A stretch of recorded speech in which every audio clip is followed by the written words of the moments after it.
Meurtre de Philippines, l'extrême droite fait-elle de la récupération politique?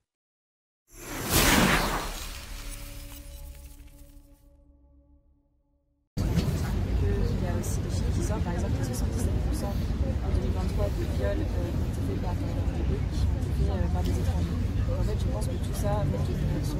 Alors, étranger au QTF, là, on a un peu l'impression que c'est un peu tout mélangé, si je peux me permettre. Est-ce qu'on peut bien faire la part des choses? Enfin, là, on va parler. Là, on dit QTF. Ouais, là, je parle plus des étrangers pour le coup. Vous faites le lien finalement entre plus, il y a plus d'étrangers, donc plus d'insécurité, peut-être ici. C'est ça qu'on peut entendre. Écoutez, là, pour le moment, c'est des chiffres en tout cas qui sont sortis.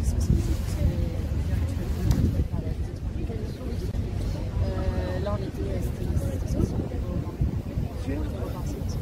Mais quelle source? Enfin, Eurostar, gouvernement aussi. Ministère de l'Intérieur.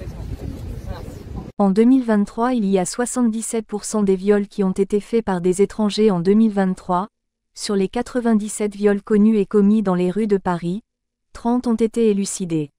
Et selon les informations d'Europe 1, 36 personnes ont été interpellées. Parmi eux, 28 sont de nationalité étrangère, soit 77% des mis en cause, selon des chiffres recensés par la préfecture de police de Paris. Cette statistique porte uniquement sur une dizaine de cas, n'est pas extrapolable sur l'ensemble des viols commis dans la capitale. Selon les statistiques du ministère de l'Intérieur, début 2024, au niveau national, seulement 14% des auteurs de viols seraient des étrangers. J'ai agressé le 11 novembre 2023 en rentrant de mes courses. Il était 16h30. Dans le hall de mon immeuble, mon viol a duré 30 minutes. J'ai failli me faire tuer. Bonjour, je m'appelle Christine. J'ai perdu ma belle-sœur l'année dernière. Elle a rencontré malheureusement un mineur migrant isolé. Elle s'est fait torturer. Elle s'est fait égorger. L'État ne fait rien. Il est laxiste. Les OQTF, c'est dehors. L'immigration, ça doit s'arrêter parce qu'on ne peut plus gérer. L'État est complice. La justice est complice. Et nous sommes seuls devant nous, les familles. Je m'appelle Catherine. Il y a 6 ans, j'ai perdu ma fille qui a été tuée de 11 coups de couteau, qu'on a retrouvé 10 jours après, enterrée dans le jardin de sa résidence.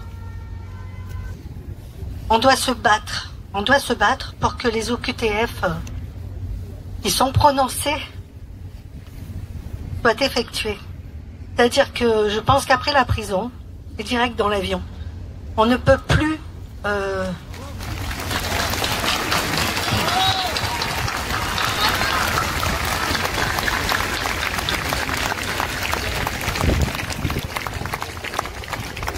on ne peut plus accepter ça, mais on ne doit plus accepter ça.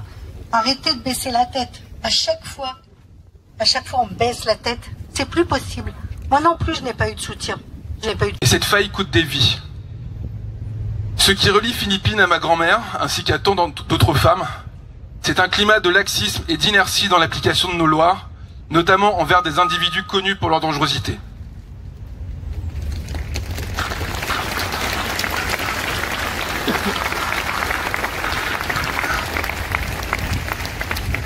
En écrivant ce discours ce matin, je me suis souvenu de la théorie de la vitre brisée. Que notre société tolère le désordre et les abus, qu'elle se dégrade, qu'elle devient moins sûre pour toutes et pour tous, mais surtout pour les femmes.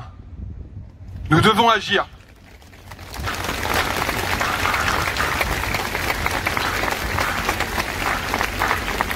Nous devons agir vite, car cette indifférence face aux violences faites aux femmes est une défaillance collective. Il est crucial de rappeler que ces violences ne sont pas un problème secondaire ou périphérique. Elles sont au cœur des fractures de notre société. Le nombre de féminicides et d'agressions ne cesse de croître et il est inacceptable que dans un pays comme le nôtre, des femmes continuent de mourir sous les coups d'hommes qui auraient dû être éloignés ou emprisonnés bien avant que cette tragédie ne... L'humanisme qui fait la fierté de notre pays ne doit pas être confondu avec la permissivité. Il est essentiel que nous défendions nos valeurs avec fermeté et que nous protégions les plus vulnérables, notamment les femmes. Je voudrais qu'on fasse 1 minute de silence pour cette jeune fille. 2023 est l'année championne en termes de coups et blessures volontaires. Depuis 2017, les meurtres qui étaient pourtant en baisse et en stagnation ont connu une hausse de 20% jusqu'ici. les viols et agressions dans la rue se multiplient, avec souvent des profils similaires. Les femmes sortent armées. Un reportage de BFM à Grenoble nous montre que des femmes ont parfois des aiguilles dans leurs chignons ou des couteaux sur elles. Les cours de self-défense voient leur inscription qui explose. Dans quel pays sommes-nous? Pays du progrès, où les femmes s'arment d'opinel? Pays des libertés, où l'on peut mourir pour un regard ou une cigarette? Pays de la justice, où on laisse des violeurs en liberté de peur qu'ils se suicident? Ça fait 1 an que je parle justement et que je demande des réponses au gouvernement, qu'il n'y a rien qui se passe et je veux vraiment des actions. Je pense qu'aujourd'hui le nouveau gouvernement peut-être pouvoir faire quelque chose. Non, Sandrine Rousseau. Dans son pays d'origine, en l'occurrence le Maroc, il aurait été mis hors d'état de nuire après son premier viol. Un calvaire d'1 heure et demie qu'il a fait subir à une jeune femme en 2019.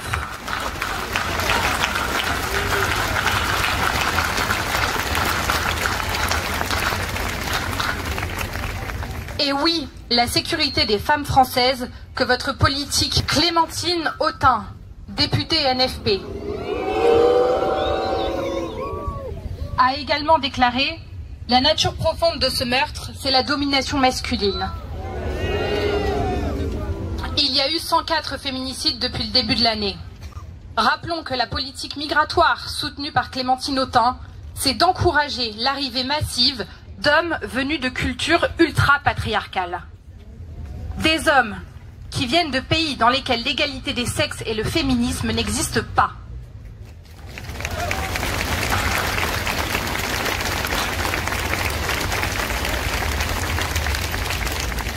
Pour les responsables politiques de gauche, demander l'application des OQTF relève de la récupération politique la plus abjecte. Pourtant, en 2023, c'est 43 femmes qui auraient été épargnées si les OQTF avaient été appliqués.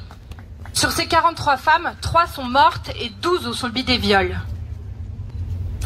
Parce que l'ignominie ne s'arrête pas là, comme le rappelait Alice tout à l'heure, certains militants de la NUPES, pour certains des gens qui se sont présentés au nom de ces partis d'extrême gauche en Isère, sont allés perturber une minute de silence en hommage à Philippine. Quel genre de combat les pousse à salir la mémoire d'une jeune femme assassinée? De quel côté se trouve le camp du bien? Nous ne pouvons qu'accabler les gouvernements successifs. Ces gens sont payés pour nous protéger et ils sont incapables de faire appliquer les lois. Gérald Darmanin, qui avait promis d'appliquer les OQTF, il n'en est rien. Moins de 7% sont exécutés. Dupond-Moretti, qui nous explique que le sentiment d'insécurité n'existe pas, alors qu'il a lui-même œuvré pour défendre les pires criminels en tant qu'avocat. Le nouveau ministre de la Justice, Didier Migaud, nous a dit il y a 2 jours, le jour où on apprenait le meurtre de Philippine, qu'il n'y avait pas de laxisme judiciaire. Démission! Démission! Allô? Allô? Vous oubliez pourquoi nous sommes ici. C'est pour rendre un hommage à Philippine. La famille de la victime refuse la récupération politique. Définition du mot « hommage » par le Robert. Témoignage de respect, d'admiration, de reconnaissance. Ce n'est pas ce que vous faites là. L'État, par sa défaillance, a tué Philippine et il est temps que les responsables politiques immigrationnistes prennent conscience du sang qu'ils ont sur les mains. Banderole, nous avions également inscrit 46 femmes auraient pu être épargnées si les OQTF avaient été appliqués en 2023. Nous chez Némésis, excusez-moi, nous chez Némésis refusons de rester silencieuses. Il est inacceptable de laisser notre voix être étouffée pendant que les véritables responsables continuent d'agir impunément. Nous ne demandons plus, nous exigeons sécurité, justice et le respect de notre patrie et de nos droits en tant que femmes. Alors bonjour, je m'appelle Louise, je suis la présidente de l'UNI à Sciences Po et je viens vous parler de ce qui arrive dans cette école quand on veut défendre la mémoire de Philippine. Octobre 2022, Lola. Novembre 2023, Thomas. Avril 2024, Mathis. Septembre 2024, Philippine. Il y a quelques jours à Sciences Po, nous avons recouvert un mur de ton visage. Dans la foulée, il les arrachait sans vergogne.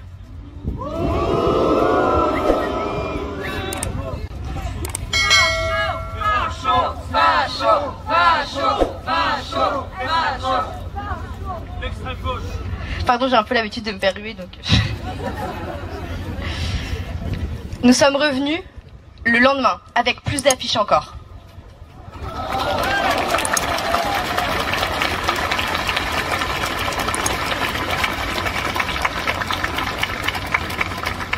À peine avions-nous fini que déjà les militants d'extrême gauche, en riant, les arrachaient.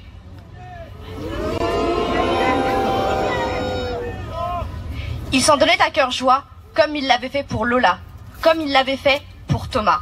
Et s'ils riaient, c'est qu'ils se savent soutenus. Soutenus par la foule d'étudiants qui rapidement s'amassent autour de nous. Soutenus par les membres des équipes de sécurité. Soutenus par l'impunité que leur offre l'administration. Et même soutenus par une professeure qui se trouvait ici.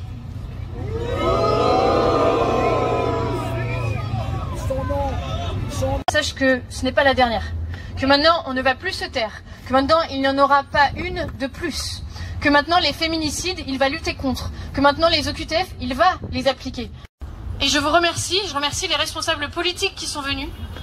Stéphane Ravier, Florian Philippot.